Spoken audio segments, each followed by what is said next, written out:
ಎಚ್ಚೆತ್ಕೋಬೇಕು. ಕರ್ನಾಟಕದ ಎಲ್ಲ ಸಾರ್ವಭೌಮತೆಯನ್ನು ಕನ್ನಡಿಗರೇ ಪಡ್ಕೊಳ್ಳುವಂಥದ್ದು ಆಗಬೇಕು. ಇಲ್ಲಿ ಉದ್ಯಮ ಕಟ್ಟುವಂಥ ಶಕ್ತಿ ಕನ್ನಡಿಗರಿಗೆ ಬರಬೇಕು, ಉದ್ಯೋಗ ಮಾಡುವಂಥ ಶಕ್ತಿಯು ಕನ್ನಡಿಗರಿಗೆ ಬರಬೇಕು, ಕನ್ನಡವನ್ನು ವಿಜೃಂಭಿಸುವಂಥ ಸಂಭ್ರಮಿಸುವಂಥ ಕನ್ನಡದ ಸಾರ್ವಭೌಮತೆಯನ್ನು ಎತ್ತಿಡಿಯುವಂಥ ಕೆಲಸವನ್ನು ಕನ್ನಡಿಗರೇ ಮಾಡಬೇಕು. ಕನ್ನಡಿಗರು ಮಾಡೋದ್ರಲ್ಲಿ ಇನ್ಯಾರೂ ಮಾಡೋಕ್ಕೆ ಆಗೋದಿಲ್ಲ. ಕನ್ನಡದ ಕೆಲಸವನ್ನು ಕನ್ನಡಿಗರೇ ಮಾಡಬೇಕು. ಹಾಗಾಗಿ ಬಂಧುಗಳೇ, ಇವತ್ತು ಈ ಒಂದು 3 ವಿಚಾರಗಳಲ್ಲಿ ನಾನು ಮಾತಾಡಲಿಕ್ಕೆ ನಿಮ್ಮನ್ನೆಲ್ಲ ಕರೆದಂಥದ್ದು. ಹಾಗಾಗಿ ಈ ವಿಚಾರಗಳನ್ನು ದಯವಿಟ್ಟು ಕರ್ನಾಟಕದ ಎಲ್ಲ ಜನರಿಗೆ ತಲುಪಿಸುವಂಥ ಕೆಲಸವನ್ನು ಮಾಡಿ ಅಂತ ಹೇಳಿ ನಾನು ನಿಮ್ಮಲ್ಲಿ ವಿನಂತಿ ಮಾಡ್ಕೊತೀನಿ. ನಮಸ್ಕಾರ.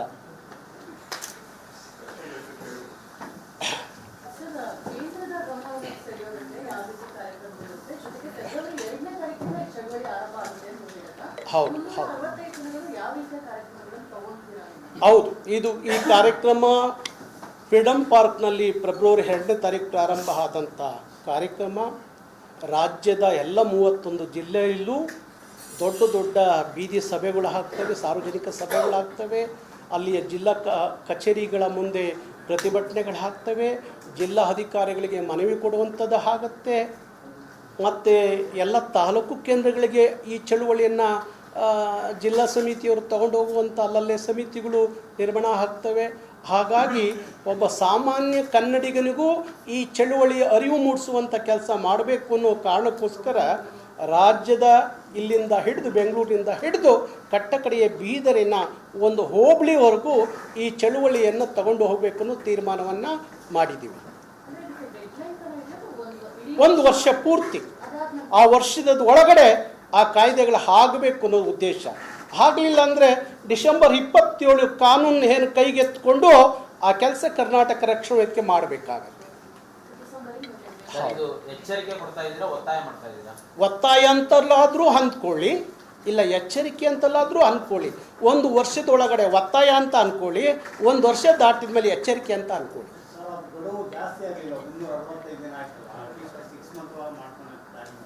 ಅಲ್ಲ ನೋಡೋಣ, ನಾವು 1 ವರ್ಷ ಅಂತ ಅಲ್ಲಲ್ಲ 1 ವರ್ಷ ಅಂತ ಹೇಳ್ತಾ ಇದ್ದೀವಿ. ಅದಕ್ಕೆ ನಮ್ಮ ಹೋರಾಟದ ಯಾವ ಇದು ಪಡ್ಕೊಳ್ಳುತ್ತೋ ಅದ್ರ ಮೇಲೆ ಸರ್ಕಾರ ಏನು ತೀರ್ಮಾನ ತಗೊಳ್ಳುತ್ತೋ ನೋಡಿಕೊಂಡು ನಮ್ಮ ಹೋರಾಟದ ದಾಟಿಯನ್ನು ಬದಲಾಯಿಸ್ಕೋತೀವಿ. ಯಾವ ಹೋರಾಟದಲ್ಲಿ ಶಾಂತಿ ಮತ್ತು ಕ್ರಾಂತಿ ಅಂತ ಹೇಳ್ತಾರಲ್ಲ, ಹಾಗಾಗಿ ದಡ್ಡನಿಗೆ ದೊಣ್ಣೆ ಪೆಟ್ಟು, ಜಾಣನಿಗೆ ಮಾತಿನ ಪೆಟ್ಟು ಅಂತಾರೆ. ನೋಡ್ಕೊಳ್ಳೋಣ. ಡಿಸೆಂಬರ್ 27 ಥರನೇ ಆದಾಗಲೇ ಕಾಯ್ದೆ ಆಗುತ್ತೆ ಅನ್ನೋದಾದರೆ ಏನು ಮಾಡೋಕ್ಕಾಗೋದಿಲ್ಲ. ಸರ್, ಈ ವಿಷಯವನ್ನು ಸರ್ಕಾರಕ್ಕೆ ಮುಟ್ಟಿಸಿದ್ದೀರಾ ಇಲ್ಲ ಇದೇ ಮೊದಲ ಪತ್ರಿಕಾಗೋಷ್ಠಿ? ಇಲ್ಲ, ಇದು ಮೊದಲನೇ ಪತ್ರಿಕಾಗೋಷ್ಠಿ. ನಾನು 2ನೇ ತಾರೀಕು ಏನು ಫ್ರೀಡಮ್ ಪಾರ್ಕ್ನಲ್ಲಿ ನಡೆಯುವಂಥ ಪ್ರತಿಭಟನೆ ನಂತರ ಮುಖ್ಯಮಂತ್ರಿಗಳ ನಮ್ಮ ನಿಯೋಗ ಹೋಗಿ ಭೇಟಿ ಮಾಡುತ್ತವತ್ತು. ಉದ್ಯಮರಾಗಬೇಕು ಅಂತೇಳಿ ಕನ್ನಡಿಗರು ಹೌದು, ಸರ್ಕಾರಗಳು ಅದನ್ನು ಮಾಡಬೇಕಾಗ್ತದೆ. ಯಾಕೆಂದರೆ ಒಂದು ಉದ್ಯಮ ಕಟ್ಟಬೇಕಾದ್ರೆ ಇಲ್ಲಿ ಬ್ಯಾಂಕ್ಗಳ ಸಾಲ ಭಾರಿ ಕೊಡಬೇಕಾಗುತ್ತೆ. ಒಂದು ಉದ್ಯಮ ಮಾಡ್ತೀನಿ ಅಂದರೆ ಕನಿಷ್ಠ ಅವನಿಗೊಂದಷ್ಟು ಬ್ಯಾಂಕ್ಗಳಲ್ಲಿ ಕಡಿಮೆ ದರದಲ್ಲಿ ಸಾಲ ಕೊಡಬೇಕಾಗತ್ತೆ. ಆ ವಿಚಾರದಲ್ಲೂ ಸಹ ಸರ್ಕಾರಗಳು ನಮ್ಮ ಕರ್ನಾಟಕದಲ್ಲಿರುವಂಥ ಬ್ಯಾಂಕುಗಳ ಜೊತೆಯಲ್ಲಿ ಒಂದು ಸಭೆಯನ್ನು ಮಾಡುವಂಥ ಕೆಲಸವನ್ನು ಸಹ ಮಾಡಬೇಕಾಗತ್ತೆ.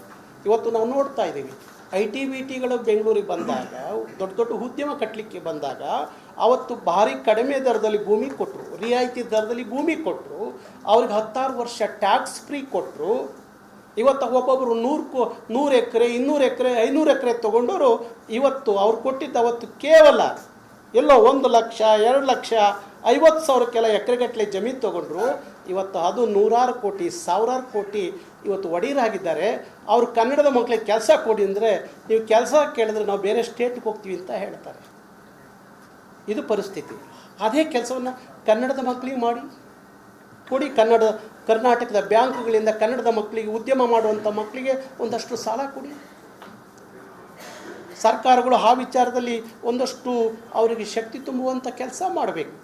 ಈಗ 5 ಗ್ಯಾರಂಟಿ ಮಾಡಿದಿರಲ್ಲಪ್ಪ, ಅದೆಲ್ಲ 5 ಗ್ಯಾರಂಟಿಗಳೆಲ್ಲ ಮಾಡಿ ಇಂಥ ಕೆಲಸ ಇದು ಶಾಶ್ವತವಾಗಿ ಅವರು ಬದುಕಟ್ಕೊಳ್ಳೋಕ್ಕೆ ಸಾಧ್ಯ ಆಗತ್ತೆ. 5 ಗ್ಯಾರಂಟಿ ಎಲ್ಲಿವರೆಗೂ ಕೊಡೋಕ್ಕೆ ಸಾಧ್ಯ ಆಗುತ್ತೆ? ಈ ಕಡೆ ಹೆಚ್ಚು ಗಮನ ಕೊಡಬೇಕು ಸರ್ಕಾರಗಳು. ಈಗ 1 ವರ್ಷ ಆದ್ಮೇಲೆ ಅದೇ ಸರಿ ಹೋಗ್ಲಿಲ್ಲ ಅಂತಂದ್ರೆ ನಿಮ್ಮ ಮುಂದಿನ ನಿಲುವುಗಳು ಯಾಕೆ? ಅದನ್ನೇ ಹೇಳಿದ್ನಲ್ಲಪ್ಪ, 1 ವರ್ಷದ ಒಳಗಡೆ ಅದು ಸರಿಯಾಗಬೇಕು ಅನ್ನುವ ವಿಚಾರ. ಹಾಗೆ ಹೋದರೆ ಕ್ರಾಂತಿ ಸ್ವರೂಪದ ಹೋರಾಟಕ್ಕೆ ಮುಂದೆ ಹಾಕ್ತೀವಿ.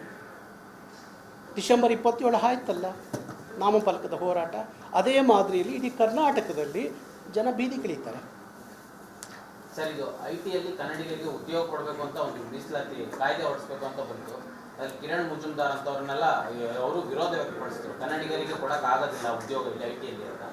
ಸರ್ಕಾರಗಳು ಆ ವಿಷಯದಲ್ಲಿ ಗಟ್ಟಿ ನಿಲುವನ್ನು ತೆಗೆದುಕೊಂಡಿಲ್ಲ. ಇನ್ನು ಈ ರೀತಿ ಪ್ರಾಡಕ್ಟ್ಗಳ ವಿಚಾರದಲ್ಲಿ ಗಟ್ಟಿ ನಿಲುವನ್ನು ತಗೊಳ್ಳುತ್ತೆ ಅಂತ ಅನ್ಸುತ್ತೆ.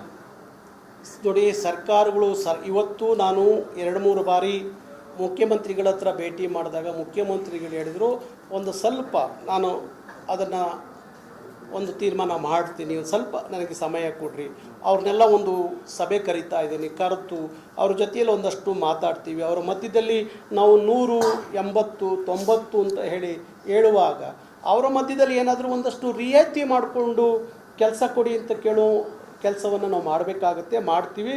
ಆ ಎಲ್ಲ ಉದ್ಯಮಿಗಳನ್ನ ಕರೆದು ಒಂದು ಸಭೆ ಮಾಡ್ತೀನಿ. ಸಭೆ ಆದ ನಂತರ ನಿಮ್ಮ ಹೋರಾಟ ಬೇಕಾದ್ರೆ ಮುಂದುವರಿಸುವಂತೆ, ಸದ್ಯಕ್ಕೆ ಒಂದು ಸ್ವಲ್ಪ ಸುಮ್ಮನಿರಿ ಅಂತ ಹೇಳಿದರು. ನಾನು ಮೊನ್ನೆನೂ ಹೋಗಿ ಭೇಟಿ ಮಾಡಿದೆ. ಹಾಗಾಗಿ ಮತ್ತೆ ಆ ವಿಚಾರನ ನಾನು 2ನೇ ತಾರೀಕು ಬಿಡುವುದಿಲ್ಲ. ಅದೊಂದು ಕಾಯ್ದೆ ಆಗುವವರೆಗೂ ಡಾಕ್ಟರ್ ಸರೋಜಿನಿ ಮಹಿಷಿ ವರದಿಯ ಇವತ್ತಿಗೆ ಅನುಗುಣವಾಗಿ ಜಾರಿ ತರೋವರೆಗೂ ಈ ಸರ್ಕಾರವನ್ನು ನೆಮ್ಮದಿಯಾಗಿ ಬಿಡೋದಿಲ್ಲ.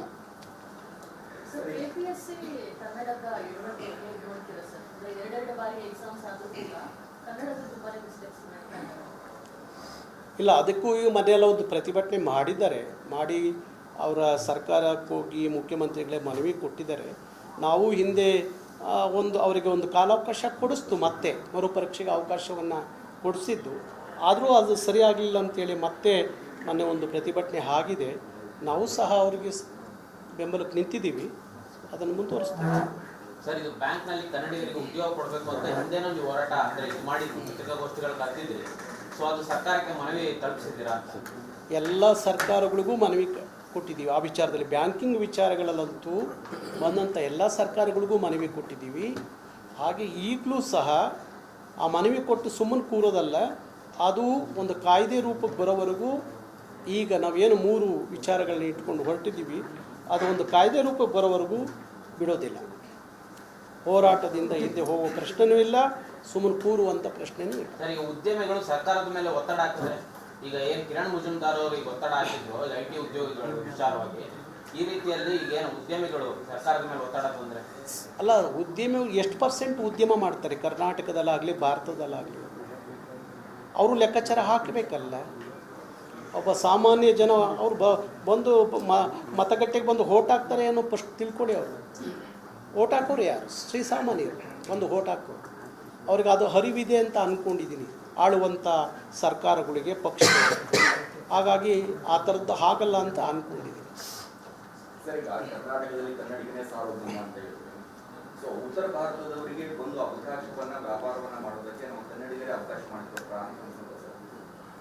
ಅಲ್ಲ, ಅವತ್ತು ಬ್ರಿಟಿಷ್ನವ್ರಿಗೂ ಅವಕಾಶ ಮಾಡಿಕೊಟ್ಟವ್ರು ನಾವೇ ಅಲ್ವಾ?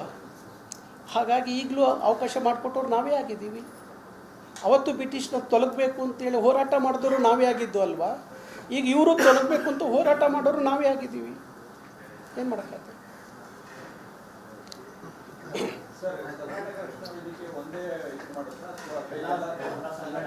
ಇಡೀ ಎಲ್ಲ ಕರ್ನಾಟಕದ ಎಲ್ಲ ಸಂಘಟನೆಗಳಿಗೆ ಕರೆ ಕೊಡ್ತೀವಿ, ಎಲ್ಲರಿಗೂ ಕರೆ ಕೊಡ್ತೀವಿ. ನೀರು ಕುಡಿಬೋದಾ?